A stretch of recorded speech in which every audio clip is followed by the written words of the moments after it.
Obeležavajući 14 godina postojanja Srpske Dveri, pokret koji je formiran na Savindan, povereništvu u Boru, obratilo se konferencijom za novinare, na kojoj su članovi istakli lični doprinos srpskoj kulturi, duhovnosti i povezivanju srpskih udruženja u svenarodnu srpsku mrežu, za koji su i odlikovani.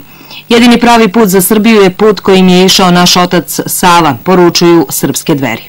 Danas su Dveri, izuzimajući naše sportiste i naše mlade matematičare i fizičare, jedini pravi ambasadori Srbije koji svuda po svetu prikazuju onu istinsku Srbiju, a u svojoj zemlji uporno rade na pomirenju svoje zavađene srpske braće da bi izbjegli bilo kakve podele koje nam drugi do sada uspešno nameću. Podele na desno i levo, na takozvane kosovske Srbe, Vojvođane, Srbe iz Republike Srpske, Srbijance, Srbe iz Crne Gore, Srbe iz Rasijanja. To je samo jedan srpski narod, ista vera i isto pismo. Put kojim je išao Sveti Sava bio je trnovit. Trebao je tadašnji srpski narod, koji je verovao u mnoge lažne, mrtve bogove, usmeriti da veruju jednog Boga živoga.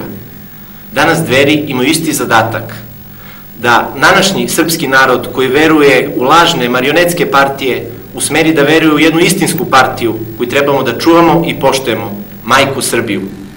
Mi, draga braćo i sestre, drugi narod i drugu državu nemamo. To smo što smo i tu smo gde smo. Jedino složno, kako nas je učio naš pastir Sava, možemo očekivati da se vratimo tamo gde nam je mesto, među narode koji hodaju uspravno i dostojanstveno.